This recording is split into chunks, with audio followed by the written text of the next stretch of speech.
Hello दोस्तों, स्वागत है आप सभी का मेरे इस YouTube channel self study corner में। तो दोस्तों, इस वीडियो के माध्यम से मैं आपको इंडियन रेलवे से संबंधित कुछ ऐसे महत्वपूर्ण 10 प्रश्नों के बारे में बताऊंगा जो काफ़ी बार एनटीपीसी और डी ग्रुप में पूछे गए हैं और पूछे जा सकते हैं। तो क्या क्वेश्चन है, शुरू करते हैं और देखते हैं। पहला क्वेश्चन हमारे पास क्या है कि किस वर्ष में पैलेस ऑन व्हील्स ट्रेन का उद्घाटन हुआ था। यानी किस वर्ष में पैलेस ऑन व्हील्स ट्रेन का उद्घाटन हुआ था। हमारे पास 4 ऑप्शन है। पहला ऑप्शन क्या है, 1988 में, या फिर 1972 में, या फिर 1982 में, या फिर 1963 में। तो दोस्तों, मैं बता देता हूँ आपको कि पैलेस ऑन व्हील्स ट्रेन का जो उद्घाटन हुआ था वो 1982 में हुआ था। ठीक है, 1982 में पैलेस ऑन व्हील्स ट्रेन का उद्घाटन हुआ था। तो पैलेस ऑन व्हील्स ट्रेन क्या है, इसके बारे में आपको थोड़ा डिटेल बता देता हूँ कि यह एक भारत की विलासदायी ट्रेन है। ठीक है, इसका चलाने का मुख्य उद्देश्य क्या था कि राजस्थान में पर्यटनों को बढ़ावा देना। ठीक है, और साथ ही साथ में एक चीज़ का ध्यान और रखना है कि अगस्त 2009 को, यानी इस ट्रेन को पुनः नवीनीकृत करके दोबारा लॉन्च किया गया। ठीक है ना। अगला क्वेश्चन क्या है कि 1989 में शताब्दी एक्सप्रेस गाड़ियों को इनमें से किस व्यक्ति की 100वीं वर्षगांठ की स्मृति में मनाया गया था। ऑप्शन क्या है, पहला ऑप्शन है रविंद्रनाथ टैगोर, दूसरा है स्वामी विवेकानंद, तीसरा है जवाहरलाल नेहरू और चौथा है महात्मा गांधी। ठीक है, तो इसका सही आंसर होगा जवाहरलाल नेहरू। यानी जवाहरलाल नेहरू की 100वीं वर्षगांठ की स्मृति में बनाया गया था शताब्दी एक्सप्रेस 1989 में। ठीक है ना, तो याद रखना। अब मैं बता देता हूँ, इसकी थोड़ी सी डिटेल बता देता हूँ कि शताब्दी एक्सप्रेस के बारे में, कि यह एक्सप्रेस, यानी ये जो गाड़ी, ये एक्सप्रेस है, ये सबसे तेज़ चलने वाली सवारी गाड़ियों की एक श्रृंखला है। कौन सी? शताब्दी एक्सप्रेस। ठीक है, जिसका परिचालन कौन करती है? इंडियन रेलवे, यानी भारतीय रेल करती है। तो आपको याद रखना है 100वीं वर्षगांठ की स्मृति में, किसकी 100वीं वर्षगांठ की स्मृति में जो 1989 में शताब्दी एक्सप्रेस गाड़ियों को वो बनाया गया था? जवाहरलाल नेहरू। ठीक है, अगला क्वेश्चन क्या है कि महाराष्ट्र, कर्नाटक और गोवा के अलावा, यानी महाराष्ट्र, कर्नाटक और गोवा के अलावा निम्नलिखित में से कौन चौथा राज्य, यानी कौन सा चौथा राज्य है जो कोंकण रेलवे परियोजना का हिस्सा है? कौन सा?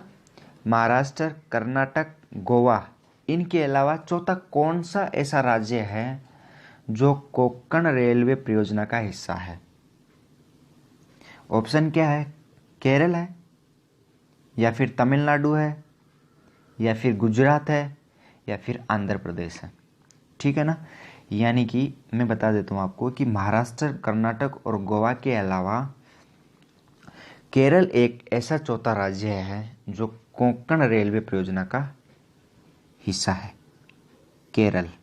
ठीक है ना, तो कोंकण रेलवे परियोजना, जो रेलवे परियोजना है, इसके बारे में मैं आपको बता देता हूँ कि कोंकण रेलवे परियोजना भारत के मुंबई और मैंगलोर को जोड़ने वाली एक महत्वपूर्ण कड़ी है। याद रखना, जो ये है ना कोंकण रेलवे परियोजना, ये मुंबई और मैंगलोर को जोड़ने वाली एक महत्वपूर्ण कड़ी है। कौन सी? कोंकण रेलवे। ठीक है ना। और अगला क्वेश्चन क्या है कि भारत के निम्नलिखित रेलवे सेक्टर में कौन सा मुख्यालय मध्य समुद्र से सबसे ज़्यादा ऊंचाई पर स्थित है? क्वेश्चन क्या है कि भारत के निम्नलिखित रेलवे में से कौन सा मुख्यालय समुद्र के स्तर से सबसे ज़्यादा ऊंचाई पर स्थित है? ऑप्शन क्या है, पश्चिम मध्य रेलवे, या फिर दक्षिण पूर्व रेलवे, या फिर दक्षिण पश्चिमी रेलवे या फिर पूर्वी मध्य रेलवे। तो जो समुद्र के स्तर से सबसे ऊंचाई वाला जो स्थित है जो मुख्यालय, वो है ये दक्षिण पश्चिम रेलवे, यानी ऑप्शन सी हमारे पास है, ये इसका राइट आंसर है। ठीक है, इसके बारे में बता देता हूँ आपकी दक्षिण पश्चिम रेलवे के बारे में, यानी कि इसे लघु रूप यानी छोटे रूप में इसे दफरे कहा जाता है। क्या कहा जाता है? दपरे। ठीक है, यानी लघु रूप में इसे दफरे कहा जाता है। किसको? दक्षिण पश्चिमी रेलवे को। ठीक है ना। और इसकी जो स्थापना हुई थी, इसकी स्थापना हुई थी दक्षिण पश्चिमी रेलवे की, ये हुई थी अप्रैल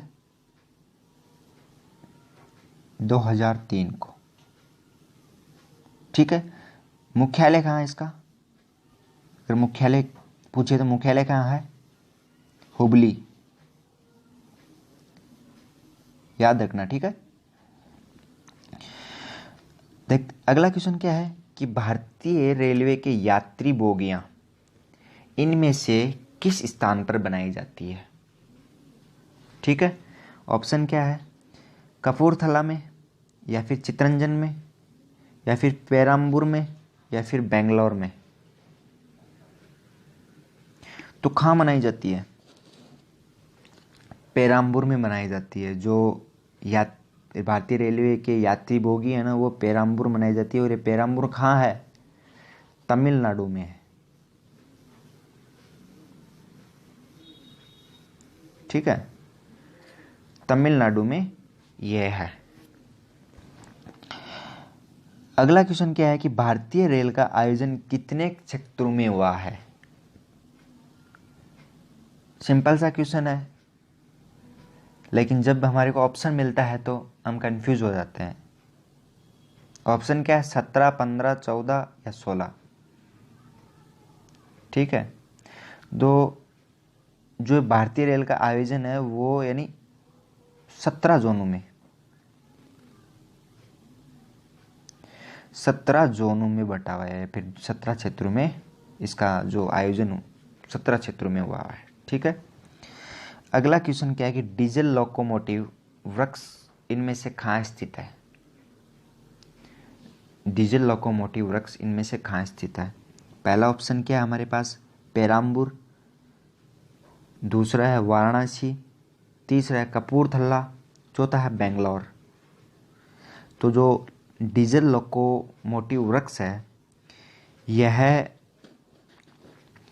वाराणसी में है। यह जो डीजल लोकोमोटिव वृक्ष है यह वाराणसी में है।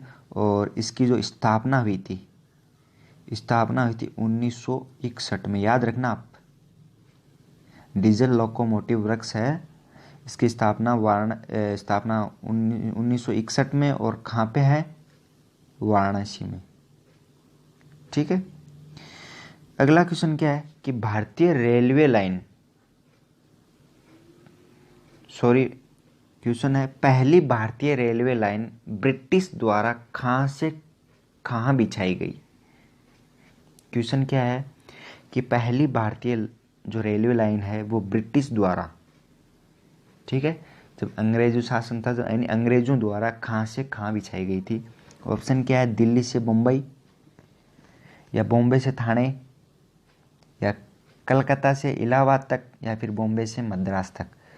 तो ये जो भारत में पहली रेलवे लाइन है वो ब्रिटिश द्वारा बिछाई गई थी, बॉम्बे से थाने के बीच में बिछाई गई थी। ठीक है ना। और कब बिछाई गई थी? 16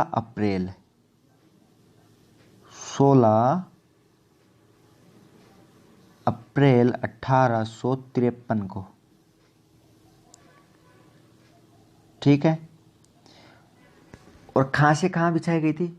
बॉम्बे से थाने के मध्य, यानी बॉम्बे के बोरीबंदर स्टेशन से थाने के बीच में ये चलाई गई थी। और लगभग 400 यात्रियों ने इसमें सफ़र किया था। ठीक है, अगला क्वेश्चन क्या है? भारत के सबसे उत्तर में कौन सा रेलवे स्टेशन है? सिंपल सी बात है, भारत के सबसे उत्तर में क्या है? जम्मू है। तो जम्मूवती। ऑप्शन देख लेते हैं अपन कि भारत के सबसे उत्तर में कौन सा रेलवे स्टेशन है। ऑप्शन है जम्मूवती, या फिर गुवाहाटी, या फिर अमृतसर, या फिर मद्रास। तो हम देख लेते हैं, सिंपल सी बात है, भारत का ऊपरी हिस्सा कौन सा? जम्मू कश्मीर, J&K है। ठीक है, तो सबसे J&K, जम्मू एंड कश्मीर।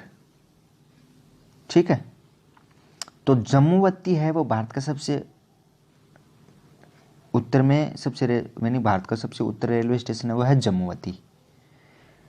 ठीक है, अब जम्मूवती में देख लेते हैं कि जम्मूवती ये क्या है कि जम्मू कश्मीर का सबसे बड़ा रेलवे स्टेशन है ये जम्मूवती। याद रखना, जम्मू कश्मीर का सबसे बड़ा रेलवे स्टेशन कौन सा है? जम्मूवती। और भारत का सबसे उत्तर में कौन सा रेलवे स्टेशन स्थित है? जम्मूवती। ठीक है, अगला क्वेश्चन क्या है कि भारतीय रेलवे वित्तीय प्रबंधन संस्थान यानी IRIFM, भारतीय रेलवे वित्तीय प्रबंधन संस्थान IRIFM किस शहर में है जहां रेलवे बजट 2013 में घोषित किया गया था? ऑप्शन है सिकंदराबाद, दूसरा है गुड़गांव, तीसरा है लखनऊ और चौथा है मद्रास। ठीक है, तो ये जो किस शहर में स्थित, ये पूछा है ना, कौन सा? IRIFM, ये है सिकंदराबाद, यानी ऑप्शन 1 सिकंदराबाद में ये स्थित है। ठीक है ना, इसके बारे में हम जान लेते हैं कि IRIFM की स्थापना हैदराबाद के सिकंदराबाद में की गई थी। कहाँ? हैदराबाद के सिकंदराबाद में इसकी स्थापना की गई थी, जहां पर रेलवे बजट 2013 में घोषित किया गया था। जो रेलवे बजट है वो 2013 में घोषित किया, ये अपने को क्वेश्चन में पूछा है। ठीक है ना, अब थोड़ी सी इसके बारे में जानकारी और लेते हैं कि साथ ही साथ में संस्थान में रेलवे के वित्त को प्रबंधन के बारे में प्रोफेशनल ट्रेनिंग दी जाती है यहाँ पे। ठीक है ना, यानी इसी संस्थान में जो रेलवे के वित्त प्रबंधन है ना, उनके बारे में प्रोफेशनल ट्रेनिंग दी जाती है। तो याद रखना आप क्या कि IRIFM,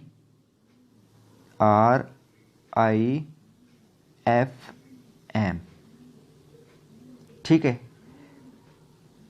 की स्थापना कहाँ हुई थी? हैदराबाद के सिकंदराबाद में। और रेलवे बजट कब घोषित किया गया? 2013 में। यहाँ मुख्य कारण क्या है? मुख्य कार्य मतलब क्या कार्य है यहाँ? क्या याद रखना कि इस संस्थान में रेलवे के जो वित्त प्रबंधन है उनके बारे में जो प्रोफेशनल ट्रेनिंग दी जाती है। ठीक है, तो दोस्तों आज के लिए बस इतना ही। मैं आशा करता हूँ आपको मेरी वीडियो अच्छी लगी हो। अगर अच्छी लगी हो तो वीडियो को लाइक, शेयर और साथ ही साथ चैनल को सब्सक्राइब करना और साथ में बेल आइकन प्रेस कर लेना, ताकि जब भी मैं आपको ऐसे क्वेश्चन के साथ नई वीडियो लेके आऊँ तो सबसे पहले नोटिफिकेशन आपके पास पहुँच जाए। धन्यवाद दोस्तों।